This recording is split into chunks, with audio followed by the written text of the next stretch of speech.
Advance vitamin push. হ্যাঁ, advance vitamin push সম্পর্কেই আজকে আমরা বিস্তারিত আলোচনা করব। আসসালামু আলাইকুম।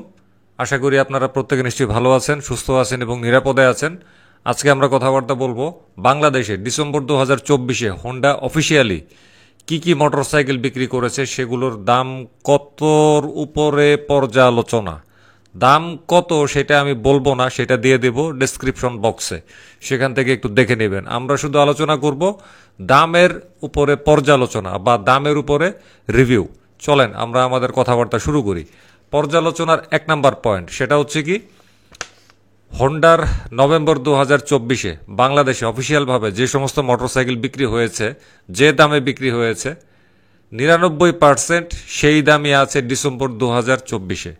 1% বা এরকমই একটু এদিক সেদিক আছে। এটা আমরা বলতেছি পর্যালোচনার 2 নাম্বার পয়েন্টে। পর্যালোচনার 2 নাম্বার পয়েন্টে বলবো হোন্ডা ড্রিম 110 এই ডিসেম্বর বিজয়ের মাসে তারা এটার মধ্যে 2000 টাকা বৃদ্ধি করেছে। খুবই একটা কি বলা যায়, এটা মহান ব্যাপার আর কি। যেহেতু বিজয়ের মাস, আমরা বাঙালি হিসেবে যেহেতু খুশি হয়েছি, সো হোন্ডা বাংলাদেশে আমাদেরকে উপহার দিছে, তারাও খুশি হয়েছে বাংলাদেশের বিজয়ের আনন্দে, তাই না? তাদেরও তো অধিকার আছে এটা পালন করার। তো সেই হিসাবে তারা এটার মধ্যে 2000 টাকা বাড়াই দিছে। এটা বিজয় দিবস উপলক্ষে মূল্য বৃদ্ধি আর কি। শুধুমাত্র যে সেটাই করছে তা কিন্তু না। এই অক্টোবরে বিগত অক্টোবরে 1000 টাকা এটার মধ্যে বাড়াইছে। আগস্টে বাড়াইছিল 1000 টাকা, মে মাসে বাড়াইছিল 2000 টাকা, এপ্রিল মাসে বাড়াইছিল 2500 টাকা।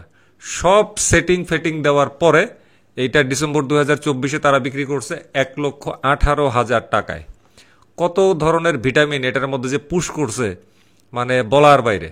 এখন 2025 সালে যে আরও কত বংশের বা কত ধরনের ভিটামিন এটার দেওয়া শুরু করে, এটা আমরা 2025 সাল আসলেই বুঝতে পারবো। এবার আমরা চলে যাব পর্যালোচনার 3 নম্বর ব্যাপারে। লিভো 110 ড্রাম ব্রেকের মধ্যে অক্টোবর মাসেই কিন্তু তারা দাম বৃদ্ধি করছিল 3000 টাকা এবং মে মাসেই কিন্তু বৃদ্ধি করছিল 1000 টাকা। এখন এটা বিক্রি হচ্ছে কিন্তু 1,25,000 টাকায়। ডিস্ক সিবিএস সেপ্টেম্বর বা অক্টোবরে বাড়াইছিল 3000 টাকা, 3000 টাকা ঠেকায়া কি করছে, এই মুহূর্তে দাম আইনে ঠেকাইছে এটারে 1,39,000 টাকায়। 4 নাম্বার পর্যালোচনার সেটা হচ্ছে x blade 160 dual disc ABS. October মাসেই তারা 5000 টাকা বাড়াই দিছে। আগস্টে বাড়াইছে হইল 2500 টাকা, মে মাসে বাড়াইছে 2500 টাকা, ফেব্রুয়ারি মাসে এক্স ব্লেড এসডিতে বাড়াইছিল 2500 টাকা, ডিডি এবিএস এ বাড়াইছিল 3500 টাকা। তার বুঝতেই পারতেছেন ভিটামিনের ডোজ থেকে কিন্তু বাকি নাই এক্স ব্লেডও। ধারাবাহিকভাবে খুব আস্তে আস্তে ভিটামিন দেয় আর কি, যাতে মানুষজন যাতে হঠাৎ করে লাফালাফি করে না ওঠে, খুব আস্তে আস্তে আরামের সাথে তারা ভিটামিন পুশ করে, দাম বাড়ায় আর কি। পর্যালোচনার 5 নাম্বার ব্যাপার সেটা হচ্ছে কি, এটা আমি গত মাসেও বলছিলাম, অক্টোবরেও বলছিলাম, এবারও আবার একটু স্মরণ করাই দিচ্ছি। সেটা হচ্ছে কি যে শাইন এসপি 125 একটা কমিউটার মোটরসাইকেল, বেশ ভালো মাইলেজের একটা মোটরসাইকেল। এই মোটরসাইকেলটা কিন্তু বাংলাদেশের বাজারে আর পাওয়া যাচ্ছে না ব্র্যান্ড নিউ অবস্থায়। খুব সম্ভবত এটার জায়গায় রিপ্লেস করছে এসপি 125 কে দিয়ে, এসপি 125 এফআই বেস 6 কে দিয়ে হইতে পারে। পর্যালোচনার 6 নাম্বার ব্যাপার সেটা হচ্ছে কি, বাদ যায় নাই কিন্তু ডিও স্কুটারটাও। এই একটাই হোন্ডার স্কুটার বাংলাদেশে অফিসিয়াল ভাবে, এইটারেও কিন্তু ভিটামিন দিতে হোন্ডা কোনো কার্পণ্যতা করে নাই। হোন্ডার মন বিশাল বড়। যেমন আমাদের দেশে এক শ্রেণীর মানুষ জাপানি ব্র্যান্ড বইলা মুখে একদম পুরা ফেনা তুলে ফেলে, তাদের মতন তাদের মন রক্ষা করার জন্য হোন্ডার মনও কিন্তু অনেক বড় করে তাদের উপর সব ঢাইলে দিছে অন্ধভক্তদের উদ্দেশ্যে। ডিওরেও তারা বাদ দেয় নাই। কি করছে ডিওতে তারা কি ভিটামিন দিছে সেটা হচ্ছে, সেপ্টেম্বর বা অক্টোবরে তারা এটার মধ্যে বাড়াইছিল 4000 টাকা, মে মাসে বাড়াইছিল 5000 টাকা, আর গত ফেব্রুয়ারি মাসে বাড়াইছিল 4100 টাকা। এই 3 দফা 3 ডোজ ভিটামিন দেওয়ার পরে এটার দাম আইনে ঠেকাইছে 1,99,000 টাকায়। এবার আমরা যাব পর্যালোচনার 7 নাম্বার ব্যাপার সেটা হইল কি, হর্নেট 160 আর ডিসকন্টিনিউ। এটা আমি গত মাসেও বলছিলাম, এর আগের মাসেও বলছিলাম, এই মাসে আমি আর একটু স্মরণ করাই দিচ্ছি। হর্নেট 160 আর ডিসকন্টিনিউ খুব সম্ভবত এইটার জায়গায় আচ্ছা, ওইটা আর একটু পরে বলতেছি। তো হর্নেট 160-র পরিবর্তে আমরা এখন বাংলাদেশে দেখতেছি হর্নেটেরই 2.0 180 সিসির হর্নেটের আগেরটার মান সম্মান বাংলাদেশে কিন্তু মোটামুটি ভালোই ছিল। এখন হর্নেট 180 সেই মান সম্মান কতটুকু রক্ষা করতে পারবে সেটা আর কয়দিন গেলে আমরা বুঝতে পারবো। পর্যালোচনার 8 নম্বর ব্যাপার সেটা হলো কি, হর্নেট 160 এর জায়গায় খুব সম্ভবত এসপি 160-কে রিপ্লেস করছে। হর্নেট 160-র চেয়ে এসপি 160-র লাইন আপ একটু বেশি সমৃদ্ধ, কিন্তু বাংলাদেশের জন্য এটা নতুন মডেল, এটা হচ্ছে একটা। দ্বিতীয়ত হচ্ছে এটা এফআই, এবিএস এবং ফুল ডিজিটাল মিটার রয়েছে। হর্নেটেও কিন্তু এবিএস ছিল, কিন্তু সেটা ভয়াবহভাবে ফ্লপ করছিল বাংলাদেশে শুধুমাত্র দামের কারণে। একইভাবে হর্নেটেও কিন্তু ফুল ডিজিটাল মিটার ছিল, কিন্তু হর্নেটের ফুল ডিজিটাল মিটারের চাইতে আরো সুন্দর ইনফরমেটিভ মিটার হচ্ছে এসপি 160-র মিটার। তবে হর্নেট 160-র যেটা অ্যাগ্রেসিভ লুকিং ছিল, একটা স্টাইল ছিল আলাদা, চাকচিক্য একটা স্টাইল ছিল, সেই স্টাইলটা কিন্তু এই এসপি 160-র মধ্যে অনুপস্থিত। এটা হচ্ছে একদম ছিম ছাম, চাচা মামা খালু, মানে ওই স্টাইলের, মানে আমাদের আগের দিনের মানুষেরা যে ধরনের লাইফস্টাইল লিড করে ঠিক একই ধরনের আগের দিনের, মানে অত্যন্ত সাদা সিধে গ্রামের সহজ সরল মানুষের একটা অবয়ব দিছে এই এসপি 160-র মধ্যে।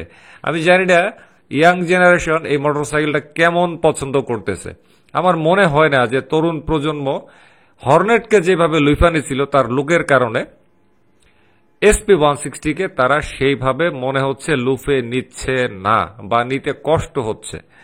পর্যালোচনার সর্বশেষ ব্যাপার 9 নম্বর ব্যাপার সেটা হচ্ছে কি, 2025 সালে এক্স ব্লেডের আপডেট ভার্সন আসার প্রবল সম্ভাবনা আছে। এক্স ব্লেডের সম্পর্কে কিন্তু আমি এখানে কথাবার্তা বলছি, এটার কত দফা ভিটামিনের ডোজ দিছে, অর্থাৎ দাম বাড়াইছে। কিন্তু এক্স ব্লেড এই ডিসেম্বর 2024 সহ বিগত বেশ কয়েক মাস ধরে খুবই অল্প পাওয়া যাচ্ছে। আমি যদি বলি যে পাওয়া যাচ্ছে না, সেটাও কিন্তু ভুল হবে না। আসলে এক্স ব্লেডের নতুন আপডেট মার্কেটে আনার প্ল্যান করেছে হোন্ডা, এটা আমি এরকমই শুনলাম আর কি, সত্যমিতে এখন তারাই বলতে পারবে। তো সেইটাকে বাজারে ছাড়ার উপযোগী পরিবেশ তৈরি করতেই এক্স ব্লেডের যেটা আমরা সর্বশেষ কিনছি এগুলাকে তারা ডিসকন্টিনিউ করে দিচ্ছে, একদম পুরো গোডাউন খালি করে ফেলছে। এখন আমরা অপেক্ষা করব এক্স ব্লেডের পরবর্তী সংস্করণের জন্য। আমরা দেখতে চাই এক্স ব্লেডের পরবর্তী সংস্করণে হোন্ডা আমাদেরকে কি আইনা দেয়, স্টিকার বদলায় না কি করে, মানে আসলে তো ঠিক ঠিকানা নাই। যেমন এই সর্বশেষ আমরা যে এক্স ব্লেডটা মার্কেটে দেখছি, এইটারে শুধুমাত্র গ্রাফিক্স চেঞ্জ কইরা আমাদেরকে এইসব বুঝাইছিল all new Honda X Blade, কিন্তু আমি বলতাম তথাকথিত হোন্ডা এক্স ব্লেড 160, বিশাল ব্যাপার। এখন সামনে যে এক্স ব্লেড তারা আনার প্ল্যান প্রোগ্রাম করছে, আমরা দেখতে চাই সেটাও কি তথাকথিতই থাকে নাকি আসলেই নতুন বলতে কিছু থাকে। পাশাপাশি 2025 সালে হোন্ডার একটা হায়ার সিসির মোটরসাইকেল বাংলাদেশের বাজারে আসার কথাবার্তা চলছে, শোনা যাচ্ছে, সেটা হচ্ছে সিবি 350। আমার অবশ্য এই মুহূর্তে বিশ্বাস করতে একটু কষ্ট হচ্ছে যে সিবি 350 তারা কি আসলেই আনবে না কি, এটা কি রিউমার, আসলে মানে বুঝতেছি না। মোটামুটি আমি একটু আওয়াজ পাইছি ইতিবাচক। এখন সত্য মিথ্যাটা আসলে এখনো পুরোপুরিভাবে বলার সময় আসে নাই। 2025 সাল আসলেই আমরা পূর্ণাঙ্গভাবে জানতে পারবো যে সত্যই বাংলাদেশের সিবি 350 আসবে কি না।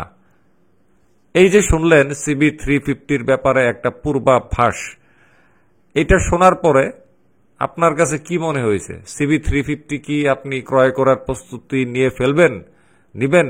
এটা কি আপনার স্বপ্নের কোনো বাইক না কি, সেটা অবশ্যই কমেন্ট করবেন। আর পর্যালোচনার মধ্যে যে সমস্ত পয়েন্টগুলো বললাম, এই পয়েন্টের কোনোটার সাথে যদি আপনার মতের মিল থাকে সেটাও কমেন্ট বক্সে ঢেলে দিবেন, যদি মতের অমিল থাকে সেটাও কমেন্ট বক্সে ঢেলে দিবেন।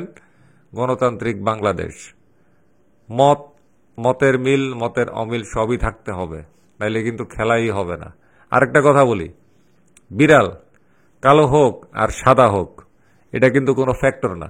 ফ্যাক্টর হচ্ছে কি বিড়ালটা ইঁদুর শিকার করতে পারে কিনা। আল্লাহ হাফেজ, আসসালামু আলাইকুম।